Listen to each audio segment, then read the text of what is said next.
Okay guys, here we are with another video. This is the last of my rally cars from a bulk purchase I made from an eBay seller called human_go. And I've wanted this car since I started collecting this scale of models. It's just that it was really expensive usually, and this model as well was pretty expensive, but I just love this car. This car is actually my desktop wallpaper, this particular livery. So I caved in and I bought the thing. So it came in this box. I already took it all out for you guys. It came in this blister pack that protects the plastic case, and the plastic case protects the car. The car is screwed down. There was an antenna, and I put that in here for the video. So you'll see this is from this 1978 Portugal race. But I was always wondering when these were made, and there is actually fine print on this box saying it came from 2008. But if you want to pause this video, you can kind of see it. You can either get these two cars or these four cars in this collection, and this collection is Lancia Part 4, so there's got to be a bunch more models out there, and it was sold for around $10 back when it was sold. And way down here, I forgot to look carefully, it says Michelin Group 2008, so this model must have come out in 2008, so gives a good idea of what kind of value you're getting. I guess for $10 in 2008, maybe this is along the lines of like Inno 64 or something like that. I don't know. I didn't check the inflation calculator on this one. Okay, so let's get into this car here. So the Fiat 131 was just an economy car made by the Fiat group, but they decided to go racing because they're already doing really well with this Stratos, and I believe this is the car that replaced it. But it's obviously not the same as a standard road-going vehicle. This is highly modified with different bodywork, you know, these fender flares, lightening up, and power was increased from this 2-liter engine here up front, making around 240 horsepower. That's the published horsepower. I'm sure it might have been making more in these actual races. So the Fiat 131, their regular car, was over 1.5 million of them were produced. I mean, it was an economy car, and they were made between 1974 and 1984. So, but in 1976, Fiat and Abarth made 400 of these for regular consumers to buy, because you have to make 400 to meet the racing regulations, you know, to say you can race a car.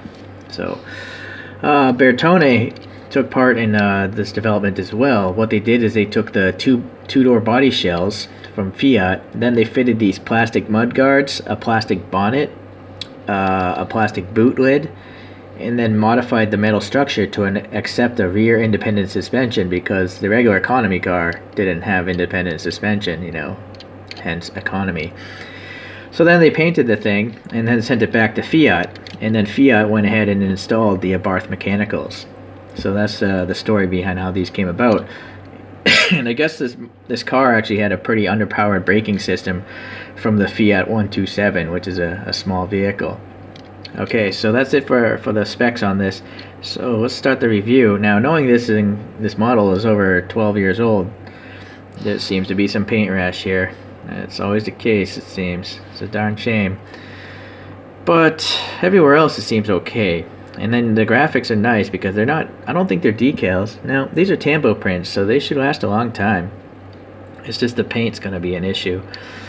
It seems like this might be the gas cap, I imagine. I'm not sure. Okay, but here on the side, we got the nice printing as well. And Marco Allen is the driver here. He won the World Rally Championship in this year, 1978. And Fiat came in first for the Manufacturers' Championship. And also, this car won in 1977 and 1980 as far as the World Rally Championships go. So it won 3 World Rally Championships, so it is successful. Okay, here, continuing on, we got some ribbing here by the windows, some black paint, some blobby mirrors with no silver, unfortunately. But there is black here in the door handle, and that door handle sticks out of the bodywork, so that's realistic. It's not flush. So a character line running down the side is pretty nice. Looks like there's a vent here, actually. A vent probably leading to the rear brakes. And then these wheels do look pretty correct to the pictures of the real car. I'm not sure if there's actually air passing between those tiny slots. Yeah, there is actually. If you look here, there you go. So that's a great thing. You know, if it was a TLV or Aoshima, chances are they'd just be blocked off plastic. So, seems like the tires are a little messed up. I'm gonna have to take those off and mess with them. But there's the bottom view of them. You got an interesting tread pattern. I don't know if the real car had treads like this. They're like smooth here on the outside and then treaded on the inside. Perhaps if they are like this, I imagine, you know, the smooth is to handle the corners and then the blocks are to handle the dirt. So smooth on tarmac or dirt, kind of like a compound tire pattern. Okay, so here we got the plastic lights as usual from CM's, looking good, and they always have a license plate. This is probably correct to the real car.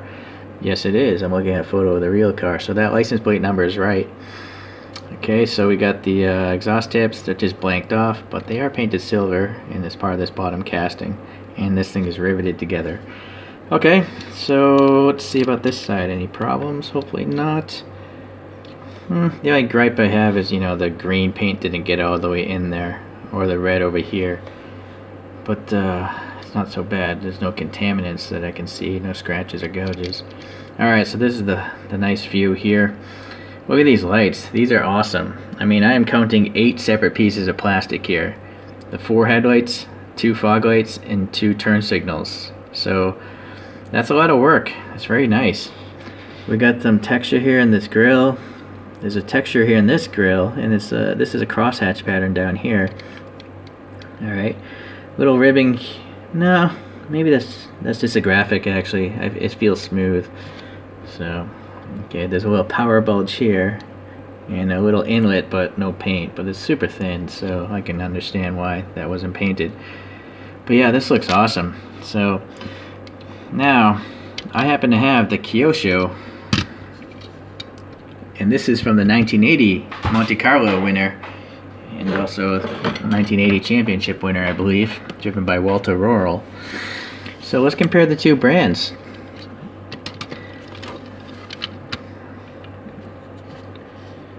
Okay, I gotta be really careful. If I drop this car, that antenna is gone. Alright, so look at those differences. They're quite significant, actually. The Kyosho is just looking like a smaller car. It it looks narrower. It also looks lower, and all the lights are smaller. But I gotta give credit to Kyosho. There's 8 pieces of plastic here as well, and they even, you know, colored these yellow, so that's pretty neat. But there's no black paint here in the grill down here. There is a texture, but yeah, CM's did a little bit more work there. They both have molded in black windshield wiper blades. These are higher up, and actually when I look at the picture of the real car, they are higher up. So I think this is more accurate on the CMs.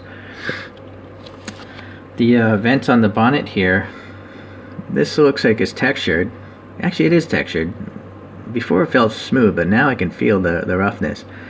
The Kyosho is not textured though. It's just a smooth black paint there. Okay, so yeah, you can definitely see this is a much wider car.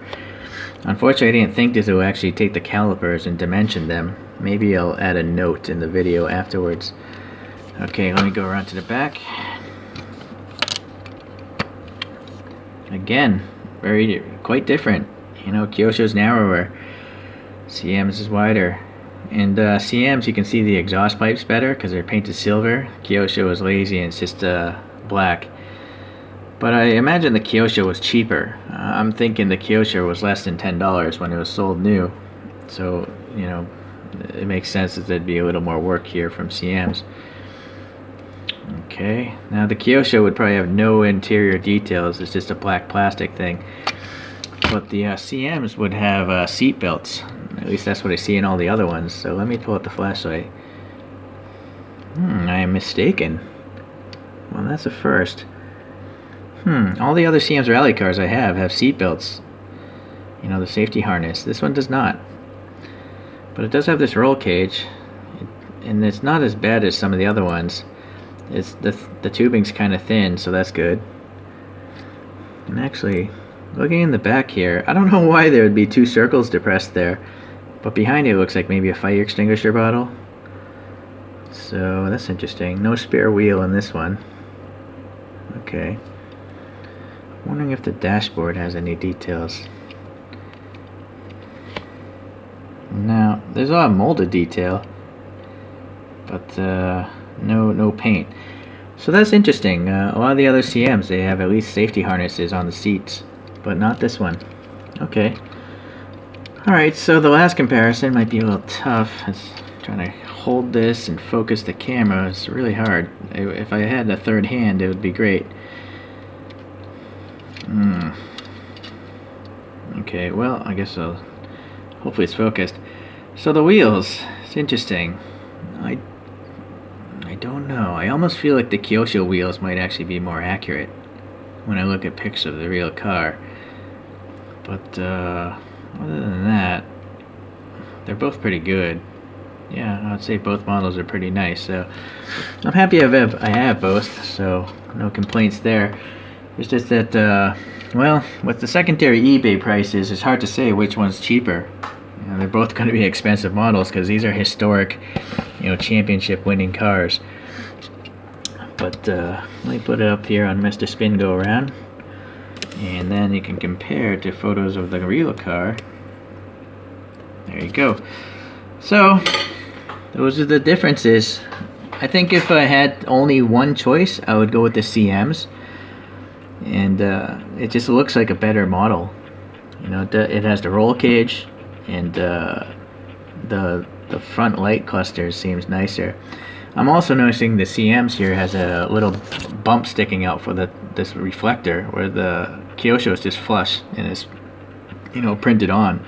So yeah, and then the license plate on the CMs is very realistic. It's the same plate as the real car. It's got the driver's names on the door. Actually, the Kyosho does as well, so not bad there. Okay, so anyways, that's all I guess I can talk about these. If you like rally cars, hopefully you enjoyed this video, and keep on collecting.